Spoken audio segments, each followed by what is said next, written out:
This Torah class is brought to you by TorahAnytime.com.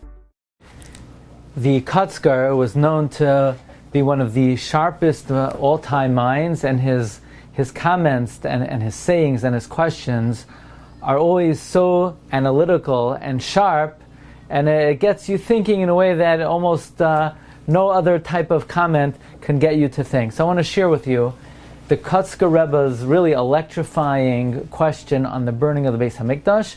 This Kotzker is brought in Shas Teshuvos Beis Yecheskel of Reb Tzvi Yecheskel Mechelson, and in this sefer, in Siman Memhei of Shas Teshuvos Beis Yecheskel, he also brings the Kotzker's answer. And the question is as follows.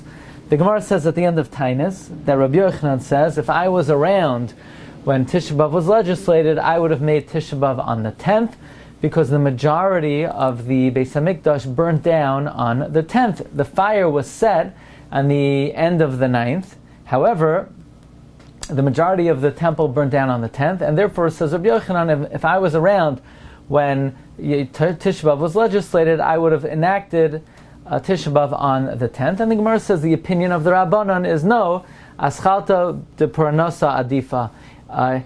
The beginning of a tragedy is more severe. So the Kotzker asks the following question. We know in Baba Kama there's machlokes, how do we view a fire? Ishay mishum mamaynai, or Rabbi Yochanan says no, Ishay mishum chitzav. That a fire is considered your arrows.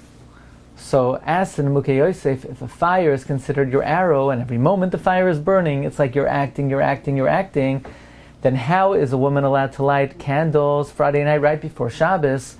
Very nice, she lights the fire before Shabbos, but the fire burns, and that is attributed to the person who lit the fire. So it's like you're doing a maisa on Shabbos if you hold Isha Mishum Chitzav. This is the famous question of the Nemukei Yosef, to which the Nemukei Yosef is mechadesh, that even though it's like you're acting, but all of the acts that we attribute to you are considered to have happened at the time you lit the fire, and they're incorporated and they're subsumed by the original Maisa. In other words, a fire burning is your act, and as it continues to burn, it is continuously your act, but it is considered part of the original act, and it's considered like Erev Shabbos, all of that burning took place.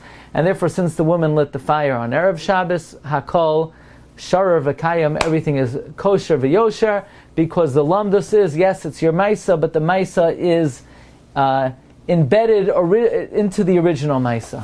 Frek the Kotzker, if Isha Mishum Chitzav, and according to the Mukhe Yosef, it means that all the continuous burning is already incorporated into the original act. Well, in that case, we have a kasha, because what's Rabbi Yochanan saying? That if he was around, he would have legislated Tisha B'Av on the 10th, because the majority burnt down on the 10th. Who cares that it burnt down on the 10th?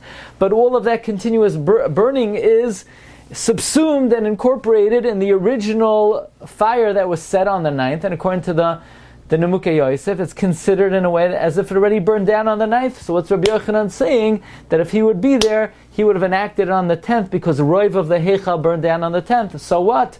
What about the Chiddush of the Nemukei Yosef, that it's already considered subsumed in the original act? So the Beis Yecheskel says that the Kotzker gave the following answer. This lumdus of the Nemukei Yosef, that Basar Me'ikara Azlina, that we go based on the beginning, that's only from the vantage point of the one who did the Maisa. That the Ish Hamaver, the one who made the fire, it's Ki'ilu, he did everything B'tchila. But regarding the item that burned, it's considered like it's burning when it burns. In other words, there's sort of two dimensions over here. Regarding the one who did the act, everything, all the repercussions are subsumed in his original act, but regarding the item that is burning, it is not considered burnt until it actually happened. Hence, Rabbi Yochanan says if he would have been around, he would have legislated Tisha B'Av on the 10th, because vis-a-vis the temple itself, regarding the Beis Hamikdash, it's considered to have burnt mostly on the 10th. In the Sefer Siach Sarfei Kodesh, he brings the answer that the Sachachavar gave to the Kotzker Rebbe's kasha of, according to the Chiddush of the Nemukei Yosef, why would Rabbi Yochanan say that we should commemorate Tisha B'Av on the 10th? What about Basar Me'ikara? What about the Svara of the Nemukei Yosef? Says the Avnei Nezer, says the Sachat Shavar, Haga ba'atzmacha, think about the following scenario. Someone lit a fire in his house and it spread to someone's haystack, and the owner of the haystack could have prevented and saved his haystack, and he decided not to. Is the one who started the fire in his house chayiv? Of course not. It's not his fault. The owner of the haystack should have put it out and extinguished the fire. He had the opportunity to if he doesn't take advantage. It's his fault, not the one who made the fire. In that case, when the person made the fire and then it spread to the haystack, we can't say that the resultant burning of that haystack was incorporated in the original act, because that could have been prevented. So if something could have been prevented, then we don't say that everything occurred before, but rather it's occurring in real time. Therefore, says the Avnei Nezer, when the Goyim set fire to the Beis HaMikdash, well, you can't say it's considered to have already burnt out on the 9th, because we had the opportunity to extinguish it. But so why didn't we? Well, the Goyim didn't let us. So when they are not letting us, when they are not allowing us, then it's considered to have occurred at the moment that they're not letting us burn it down, extinguish it, and therefore it's considered to be happening in real time, because it's not the original setting of fire which caused the burning down of the Beis HaMikdash, but it's the fact that the Gentiles did not allow us to. Because if it could be retracted, then in Lamdus it's considered to be happening in real time. Adds the Avnei Nezer, furthermore, the pasuk says, Hashem Amar, Ani hitzati ish b'tzion. God made the fire in Tzion. God is the one, Shalach ish ba'atzmo yisai v'ayardena. God sent the fire. And if God shoots an arrow, certainly at every moment He could take it back.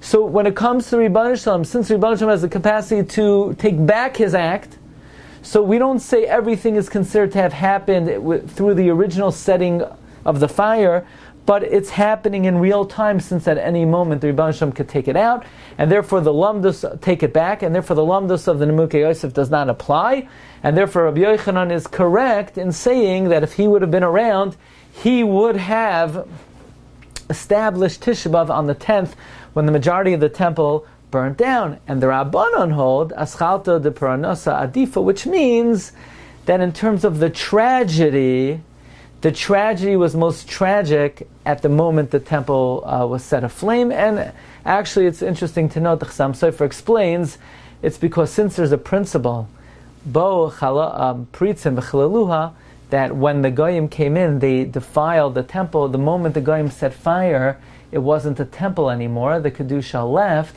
and now it was a secular building burning down. It was no longer a holy building burning down. But this is the kasha, the Kotzker, according to the Nemukei Yosef. What is Pshat and Rabbi Yochanan, that he would have commemorated Tisha B'Av on the 10th? And we have the answer of the Kotzker, that this Lamdus only applies relative to the one who performed the act, not regarding the item that's burning. And the Avnei Nezer says this does not apply when it's able to be retracted. When it's able to be retracted, we look at it in real time.